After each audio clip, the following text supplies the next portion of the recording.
Good morning, dear students. I hope you are all safe at home and enjoying the online learning. And you must be taking care of yourself by taking the necessary precautions.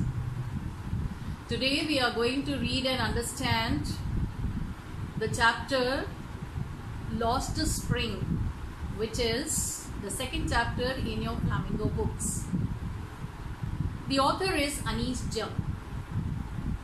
Anees Jung is an Indian author. She is a journalist and a columnist in various leading newspapers, both in India and abroad. Her father, Hoshiar Jung, was a renowned scholar and a poet. She belonged to an aristocratic family hailing from Hyderabad. Her mother and her brother are also Urdu poets. The author, Anees Jung, is famous for her most leading book, Unveiling India, in which she has revealed the plight of the Muslim women behind the parda. Now, the main theme that she has tackled in this book, which is stories of stolen childhood. Let me tell you, Lost Spring is a part of this book, Stories of Stolen Childhood. In Stories of Childhood, Stolen Childhood, she has depicted the pitiable condition of the poor children who are supposed to take care of their family and augment the family's income by doing work at a very tender age. Yes, I believe you all have understood that we are going to talk about child labor. The author has portrayed and focused on the theme child labor in this chapter. Her two protagonists, Mukesh and Sahib-e-Alam, are two small boys who carry the weight of poverty on their tender shoulders. They had to work in various places and earn their livelihood.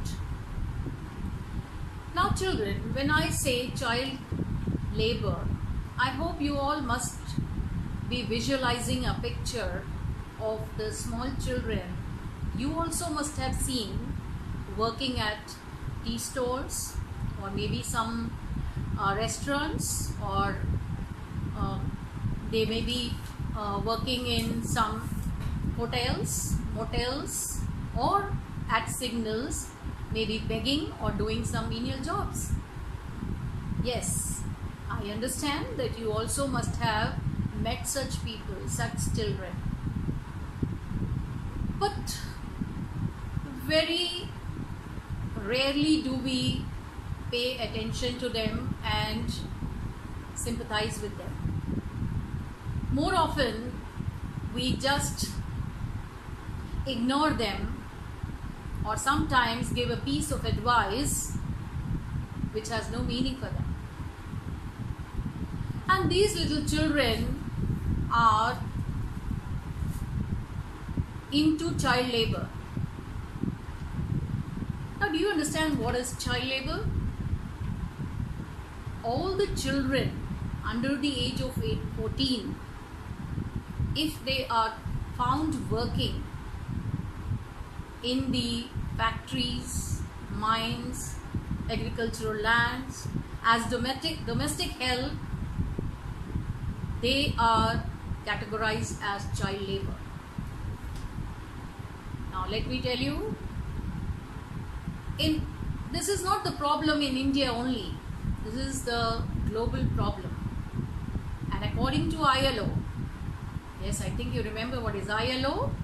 ILO, the International Labour Organization, in 2011 census has told about the child labor in India is around 10.1 million. 10.1 million. Can you really believe? There are so many children who are underprivileged.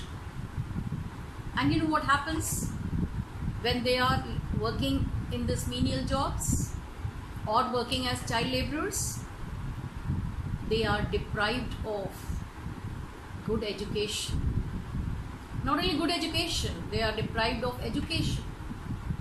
They are deprived of happy childhood, and also they are deprived of their dreams.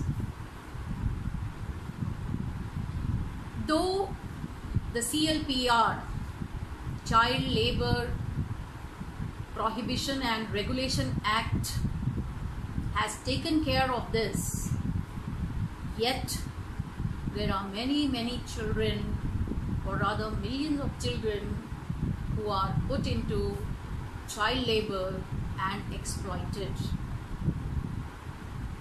So, in this chapter, Anish Jung happened to meet a small boy who belonged to the family of rag pickers at Simapuri. Dear children, Simapuri is at the periphery of Delhi. And in this chapter, we will come to know about this little boy's dreams, his aspirations. What does he want to be?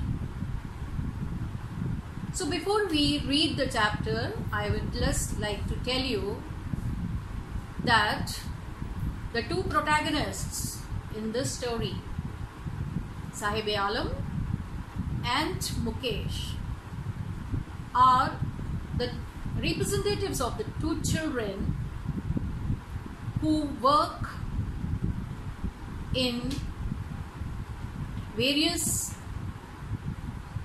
places to earn money for them. And the reason behind this child labor is poverty, lack of good schools, lack of the parents' guidance, or rather the financial status of their homes. They have no other option other than to work.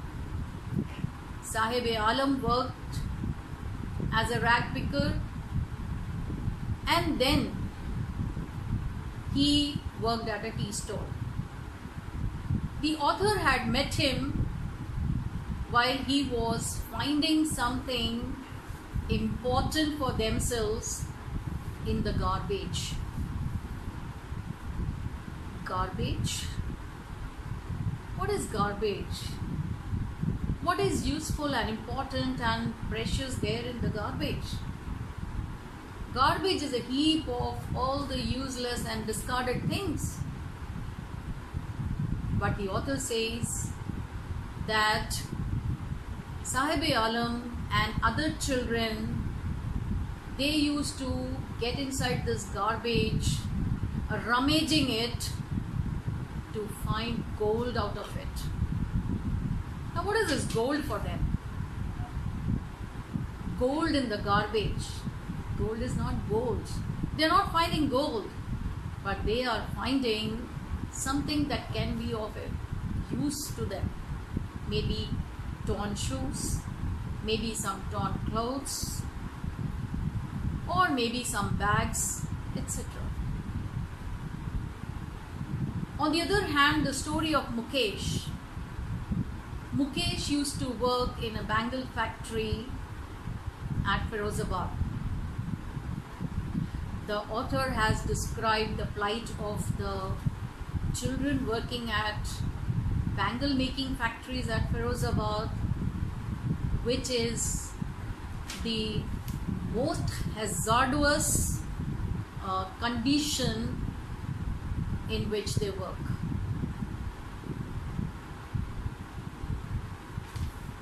So now we are going to read the chapter.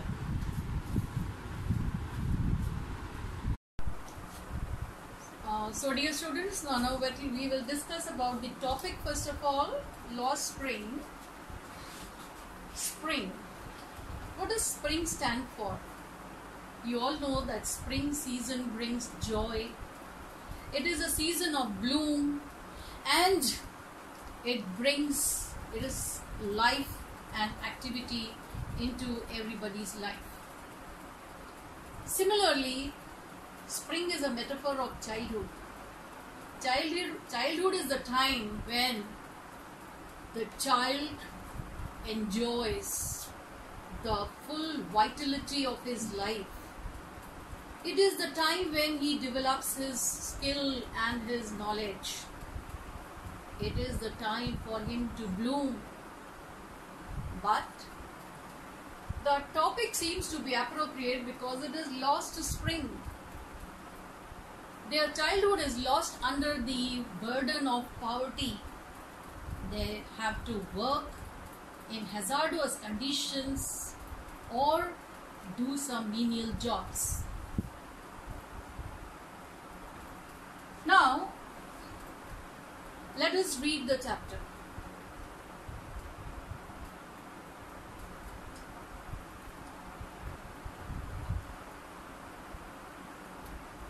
Sometimes I find a rupee in the garbage. Now in this paragraph, the author had a talk with a small boy and she wanted to know why he used to scrounge or rummage the garbage. Why do you do this? I asked Sahib, whom I encounter every morning scrounging for gold in the garbage dumps of my neighborhood. So there was a garbage dump in the neighborhood of the author where she stayed, and she found these little children who were rummaging the garbage to find gold. Now the gold word here is ironical. They are not looking for gold. They are looking for something that is useful. Scrounging. Look at the word scrounging I have highlighted here. Scrounging means, आखिर मैंने इशारा करा तुमको तो अभी आ गया होगा इसमें.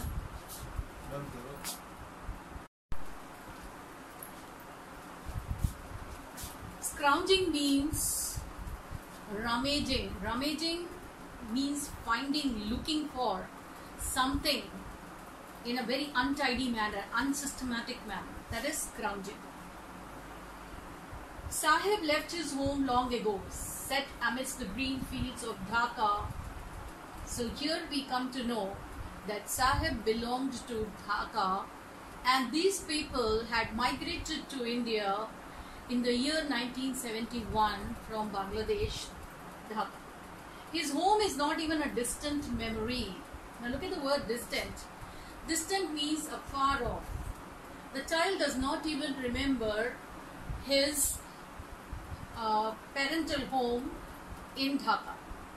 So it's a distant memory for him. Maybe he was a very small child or an infant when he was brought there. There were many storms that swept away their fields and homes, his mother tells him. Now the boy told the author that he does not remember anything about Dhaka, but his mother told him why they migrated to Delhi, why they migrated to Simhapuri, because there were many storms that had swept away their fields and homes, and they were homeless, they were jobless, they had nothing to eat, that is, they were deprived of everything. That is why they left looking for gold in the big city where he now lives. I have nothing else to do. Now this answer is to the question that the author had asked Sahib. She had asked the boy, why do you do this? And so the answer comes, I have nothing else to do. He mutters. Mutter, speaking in a very low voice, having low confidence. Looking away, go to school, I say glibly, realizing immediately how hollow the advice must sound. Now the author says, I say glibly. Glibly, it means that something when you say it in a very instinctive manner, but it is thoughtless kind of saying something. When you thoughtlessly say some statement without realizing the relevance of that, then that is called as glibly. So what did she say? Go to school. Go to school, telling to a boy who is picking out things from the garbage. And then she realized immediately how hollow the advice must sound. And she felt that this advice given to this child was so hollow. Dear students, we also do that sometimes. When we find somebody, a small child, begging on the road or cleaning the glass windows of your car, we tell them, hey, why do you do this? Why don't you go to school? We don't even try to give him money. And this is how we glibly talk to them.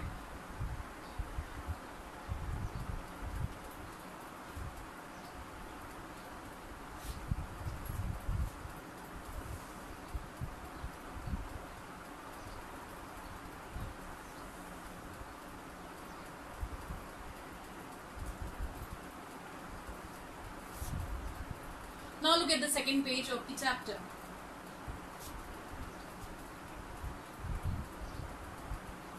What is the reply given by the child? There is no school in my neighborhood. When they build one, I will go. When they build one, I will go shows the desire of the child. Now please remember, when you were children and you demanded something from your parents used to take care of that. But in case they were not able to fulfill that, how would you feel? How did you feel at that time when your desires were unfulfilled? So these children they belong to the deprived society who are not allowed education, and therefore he says, but he does have a desire. Now in this story you will find there is resilience and hope which the author has portrayed. There is no school in my neighborhood. When they build one, I will go. If I start a school, will you come? I ask, half joking. Yes, he says, smiling broadly. The child smiled broadly and he replied in affirmative because he had a hope there. He thought perhaps she was telling the truth. She was promising that she will build a school. A few days later, I see him running up to me. Is your school ready? And the child, after some days, saw the author and he felt that the school must be ready. This shows his over-enthusiasm to join the school, to study and to quit such kind of work which he had to do. It takes longer to build a school, I say, embarrassed at having made a promise that was not meant. Embarrassed. Why did the author feel embarrassed? The author felt embarrassed because she did not mean it. And dear children, let me tell you that these poor people are made so many promises by the diplomats, by the politicians, by the rich people, but the promises are hardly kept. And therefore, the author also, who had just half-jokingly told him that she would make a school, she felt embarrassed. But promises like mine abound in every corner. Now pay attention to this line, abound in every corner of this bleak world. Bleak world, dark world, where there is no hope, where there is only disappointment. In such a world, promises are too many, abound. There are a number of promises, but they are never fulfilled. After months of knowing him, I asked him his name, Sahib-e-Alam. he announces. He does not know what it means. If he knew its meaning, Lord of the universe, he would have had a hard time believing it. Sahib-e-Alam is the name of the child. Now, what is the meaning of the name? The meaning of the name is Lord of the universe, Sahib-e-Alam. But did the child know the meaning? No. He did not know the meaning of his name. Otherwise, he would have hardly believed it. Unaware of what his name represents, he roams the streets with his friends, an army of barefoot boys who appear like the morning birds and disappear at noon. So these children used to get up early and come out like the morning birds. The author has compared them to the morning birds, and she says that they used to roam the streets barefoot. Barefoot shows the poverty, the crisis that they were undergoing. They did not even have enough food, clothing and footwear to go about. Why aren't you wearing chappals? I asked one.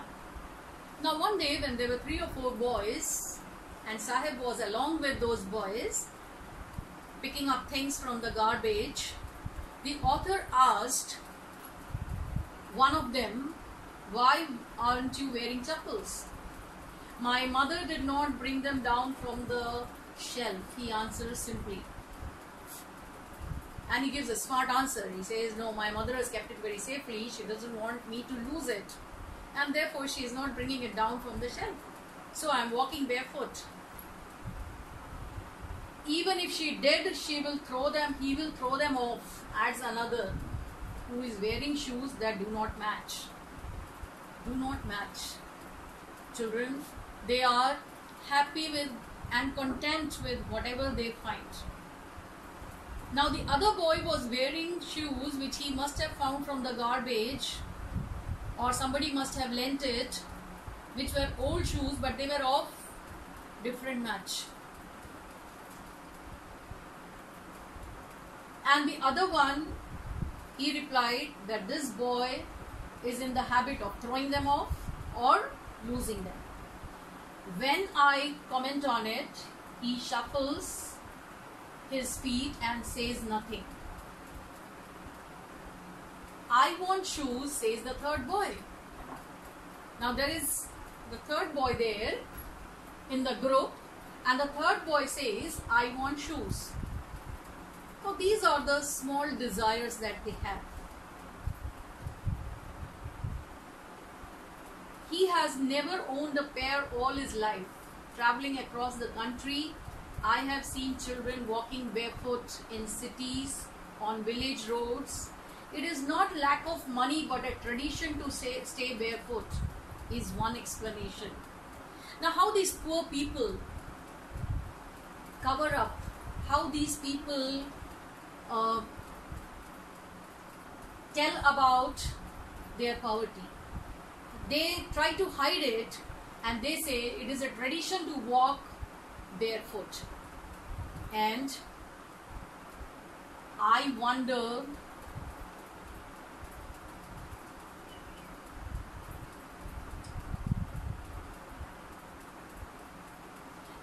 if this is only an excuse to explain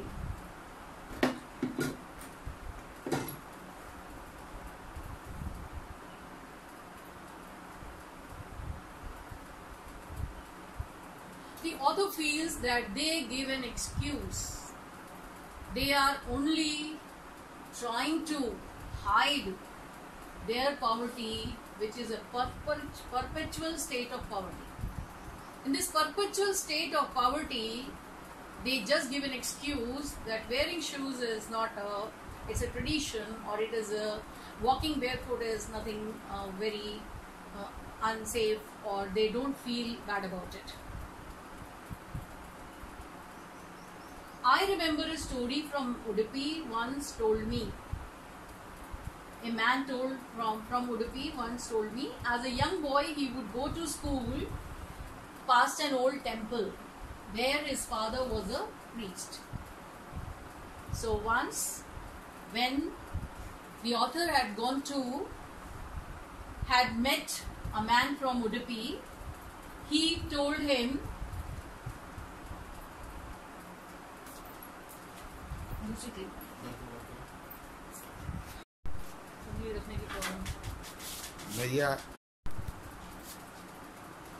now in this paragraph, the author has narrated a story of a person, of a small boy whom she had met,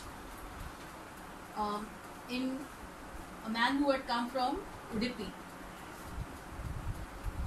I remember a story a man from Udupi once told me. As a young boy, he would go to school past an old temple where his father was a priest. He was the son of a priest, and in those days, even the priests used to be very poor. And the son of this priest used to always pray to God, as he used to go to school past an old temple, and there he used to pray for a pair of shoes, where he would stop briefly at the temple and pray for a pair of shoes. 30 years later, I visited his town and the temple, which was now drowned in an air of desolation. Now look at the underlined or the highlighted sentence, drowned in an air of desolation. Desolation means uninhabited, where there were no people around. And this Udupi, this place, was visited by the author after 30 years, and when she went there, she saw that the priest was staying in the backyard of the temple. It was uninhabited place, and where lived the new priest, and there were red and white plastic chairs. A young boy dressed in a grey uniform, wearing socks and shoes, arrived panting and threw his school bag on the folding bed. Red and white chairs, folding bed. Now these things show that the new priest, after 30 years, was able to buy all these things. He had this possession of these things, which the priest 30 years ago did not have. He was very poor. Now even the priest, at least according to the author, were able to buy this, and even his young child, his son, his young boy, was dressed in grey uniform. Perhaps the school uniform was grey color, and this priest, this new priest boy in the modern times, or rather after 30 years, the author found that he was wearing socks and shoes. He was wearing a school uniform, and perhaps he used to go to school. He arrived panting. Now look at the word panting. Panting means breathing heavily. So he must have ran back from the school to his home, and he threw the school bag on a folding bed. Looking at the boy, I remembered the prayer another boy had made to the goddess when he had finally got a pair of shoes. So the author says that she remembered the prayer of the another boy who prayed to God to get a pair of shoes, and finally when he got it, what was his decision? Let me never lose them. The goddess had granted his prayer, and let me never lose them. See, when we are deprived of some things and when we get them, we really possess it as a great valuable thing for ourselves. And this is what this poor child felt, that goddess had granted his prayer and given him a pair of shoes which were like a boon to him.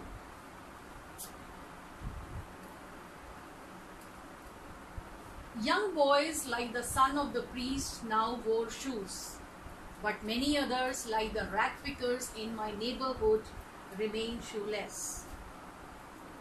So there are some people whose condition has improved, but there are still many more poor people, just like these rag pickers, who are still under the poverty line. My acquaintance with the barefoot rag pickers leads me to Simapuri, a place on the periphery of Delhi, yet miles away from it metaphorically. Now this sentence is very important in this part of the chapter.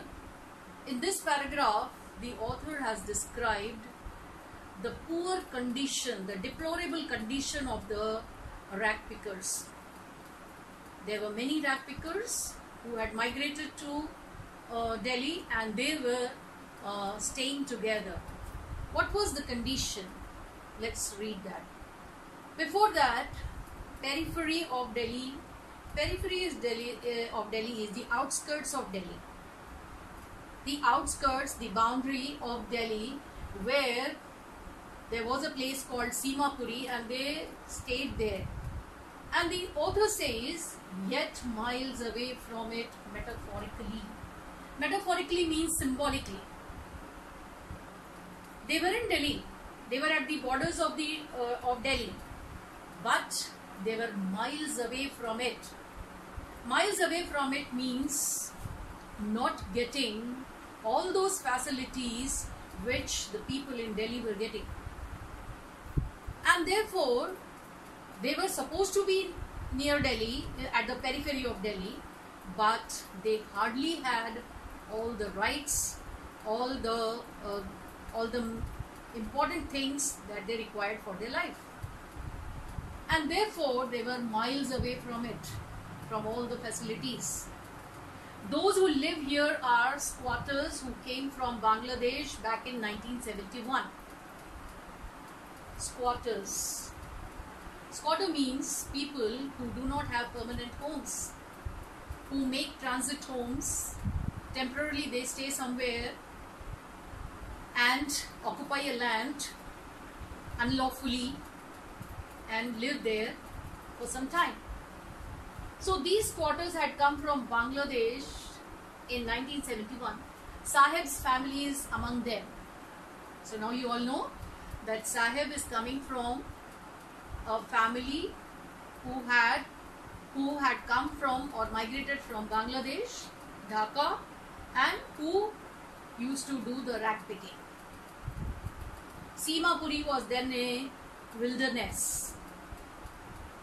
Simapuri was then a wilderness. Wilderness means abandoned place, unoccupied place, uninhabited. And therefore, these people found Simapuri to be the most appropriate place to make their transit homes. It still is, but it is no longer empty. In structure of muds, with roofs of tin and tarpaulin. Now this is the condition of the houses that they used to make. The structures, the houses were of muds and the roof was made of tin and tarpaulin. I hope you all know tarpaulin. Tarpaulin is a coarse cloth, which is a waterproof cloth, which was used to make the roof of the mud houses. Devoid of sewage, there was no sewage system, drainage or running water. So this was the pathetic condition of the people living at Simapuri. These rag pickers, there were 10,000 rag pickers, but there was no proper sewage, drainage or running water available for them. And that is why we go back to the sentence, or we go back to the statement made by the author that they were miles away from Delhi. They have lived here for more than 30 years without an identity. They had no identity too. When without permits but with ration cards. They had no permits. They were not allowed the rights to go anywhere, to enjoy, but they had ration cards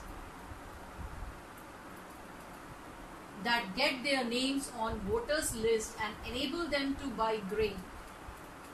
So only one thing that they could manage to get was the ration cards, and due to which they were able to buy the grain. Food is more important for survival than an identity. If at the end of the day we can feed our families and go to bed without an aching stomach, we would rather live here than in the fields that gave us no grain.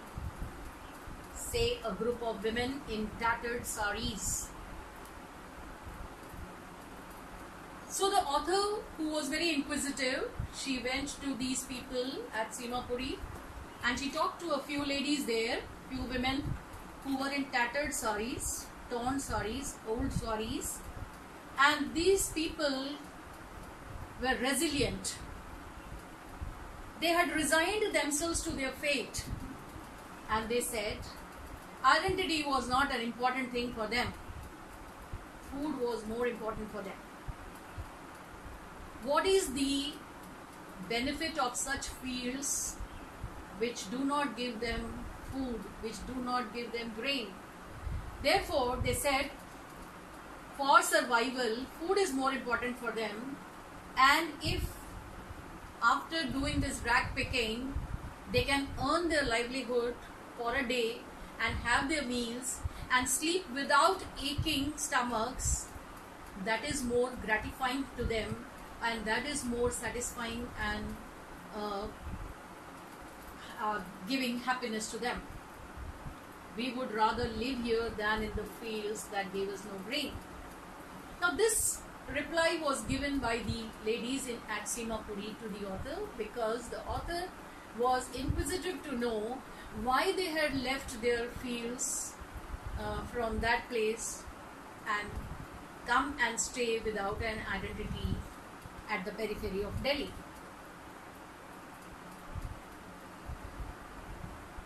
When I asked them why they left their beautiful land of green fields and rivers, wherever they find food, they pitch their tents that become transit homes. Children grow up in them, becoming partners in survival. Partners in survival. As I told you, to augment the family's income, even the children were put into work, and they worked as child laborers. So they were partners in the survival to earn their livelihood. And survival in Simapuri means rag picking. So that was the only thing that they could do, the rag picking. Through the years, it has acquired the proportions of a fine art. Now look at this comparison made by the author. She says rag picking has become a fine art for them.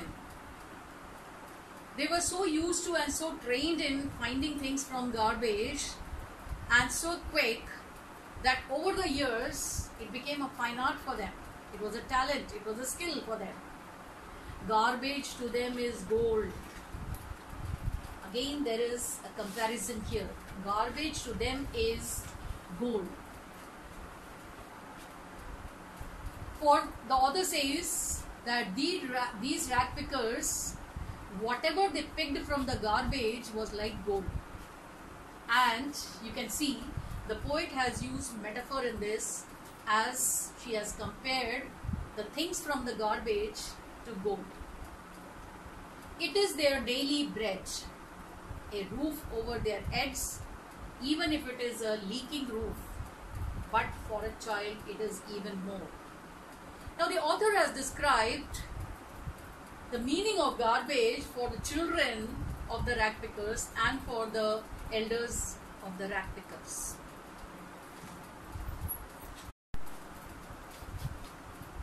Now look at the curiosity of this Sahib, the boy, who was talking to the author.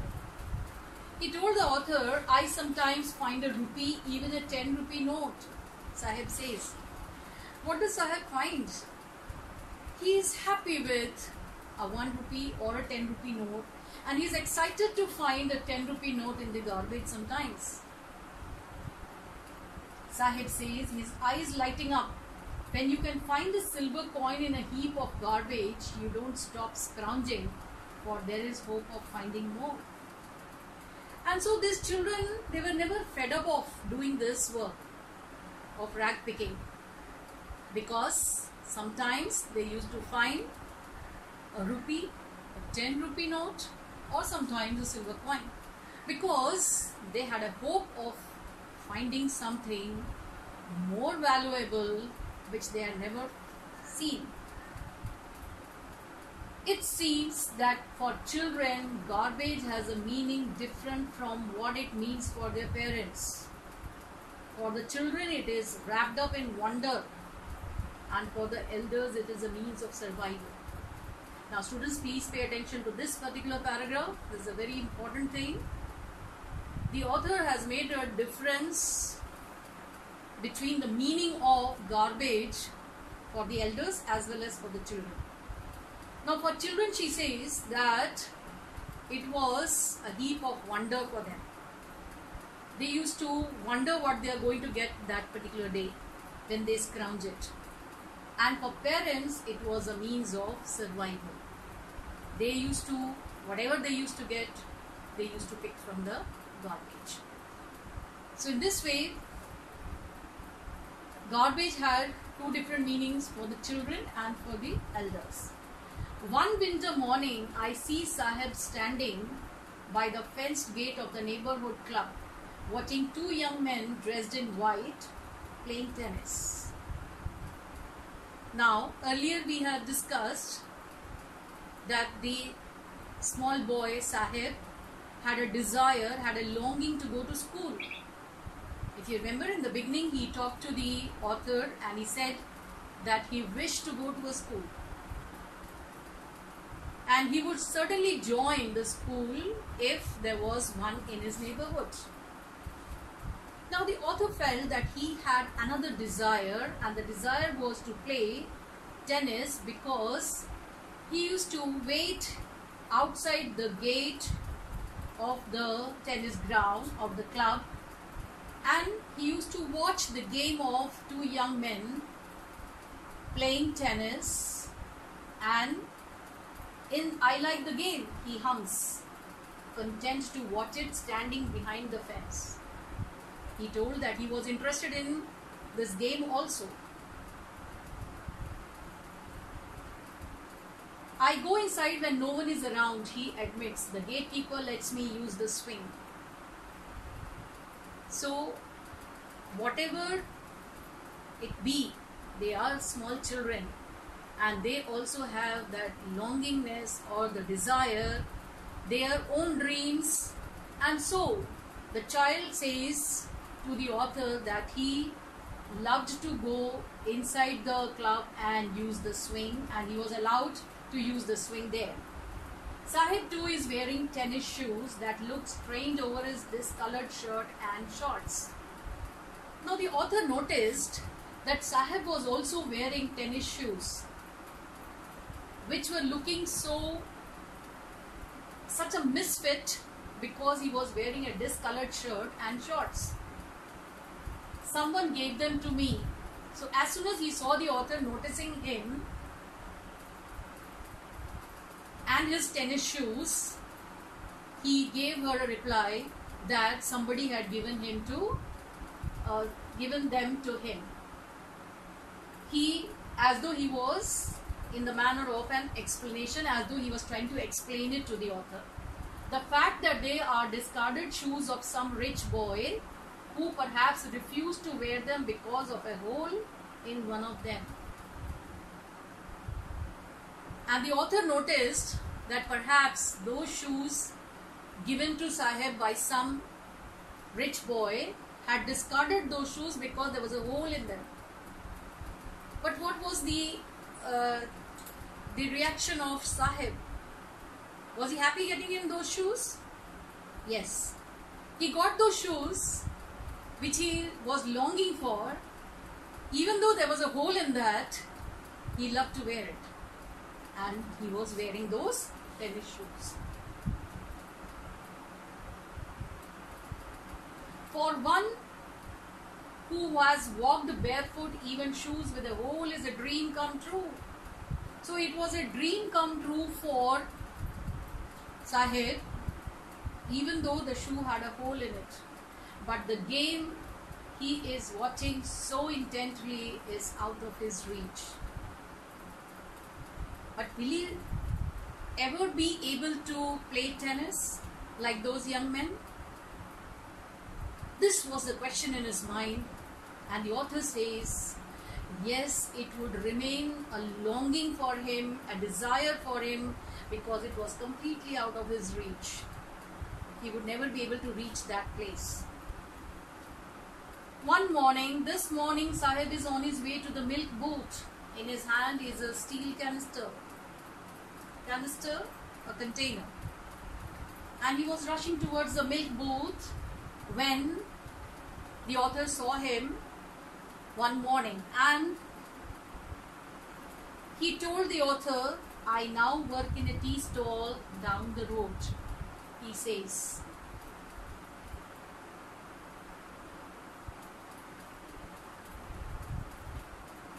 So now the author came to know after some time that Sahib had started working in a tea stall down the road. And so he was rushing towards the milk booth to get milk in the canister. He says, pointing in the distance, I am paid 800 rupees and all my meals. So when he had grown up a little, after rag picking with all his childhood friends, when he grew up a little, that was not sufficing for his livelihood. So he took up the job at a tea stall. And there he was paid 800 rupees and all his meals. Does he like the job?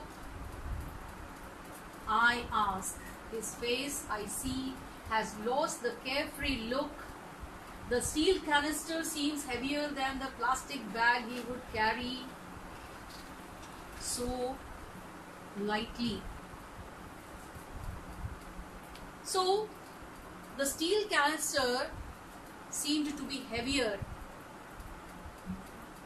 than the plastic bag that he used to carry and playfully scrounge the search for gold in the garbage.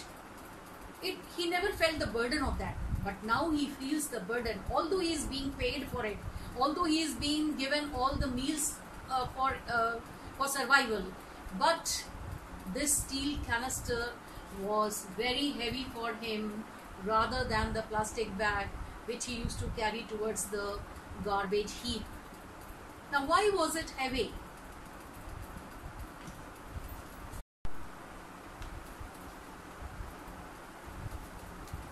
Sahib felt that taking up a job at tea stall was not a very good option, but he had no choice.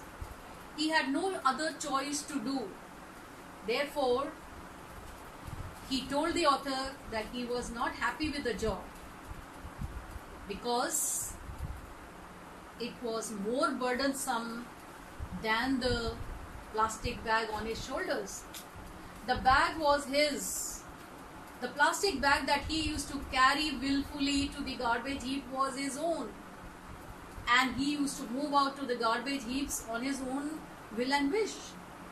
But the canister belongs to the man who owns the tea shop. And why is he unhappy with this job? Why is he not very enthusiastic about this job? Because he has lost his playful childhood. Because he has lost his freedom. Because he has lost his own, he's not the master of his own self now. The canister belonged to the man who owned the tea shop. And the tea shop owner was his boss. Sahib is no longer his own master. So when he used to run to the garbage heap, he was his own master. And he used to The garbage heap used to be a place of wonder for them to find out many things, like a rupee, a 10 rupee note, or a silver coin sometimes, and all the things that they used to feel were useful for them. But now when Sahib has taken the job at tea stall, he is no longer his master. That means he has lost his freedom. So dear children, that was the story of Sahib-e-Alam, who used to do rag picking. Now the author has described the miseries of these people who were deprived of the basic amenities and the basic facilities, even though they stayed at Simapuri at the periphery of Delhi.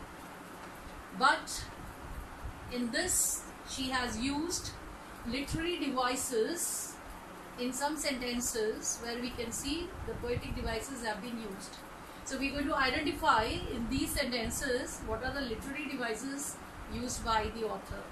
Now in the first sentence you can see Sahib-e-Alam, which means the Lord of the universe, is directly in contrast to what Sahib is in reality. So it is a hyperbole. Okay, so because it is hyperbole is the poetic device in which you speak something more than or beyond that, or it is an exaggerated description of what it is not. Okay. Now second one, drowned in an air of desolation. Drowned in an air of desolation is a metaphor, because their lives was, or at Simapuri was, drowned in an air of desolation. That is, there is a comparison here how their life was. It was just uninhabited and no one cared for them, no one were concerned about them, therefore there is metaphor. Now third one, Simapuri, a place on the periphery of Delhi yet miles away from it, metaphorically. Now here the word metaphorically is used. This is to show the symbolically she wants to say. The author says symbolically it is so. But the author here has used a contrast. She wants to show the contrast between the proper Delhi city and the outskirts, which is Simapuri, which is at the outskirts of Delhi. So there is a contrast shown in this sentence. Now in the next one you can see, for the children it is wrapped up in wonder, for the elders it is a means of survival. Now here again the author has used a contrast. She has used the literary device contrast to show you that for children it had a different meaning and garbage for the elders had a different meaning. Now in the next sentence you can see scrounging for gold. Scrounging for gold is metaphor because the things that they found from garbage were so valuable for them as the gold for anybody else. So these rag pickers used to pick the things which are compared to gold for them, which were invaluable. And therefore there is a comparison made, but the words like and as are not used. Therefore we can't say there is a simile, but there is metaphor in this. Now in the next one, and survival in Simapuri means rag picking. Through years it has acquired the proportions of a fine art. Now the author says that these rag pickers through the years have been so experienced and so used to picking the things, finding the things from the garbage heap, that they feel that it has become a skill for them. It is a talent which they possess, and therefore there is hyperbole in this, because this is an exaggeration of a statement. Because picking things from a garbage heap, how can it be an art? The next one, the steel canister seems heavier than the plastic bag he would carry so lightly over his shoulders. Now in this again the author has shown a contrast between the canister and the plastic bag. So there is a difference there is a contrast, the steel canister and the plastic bag.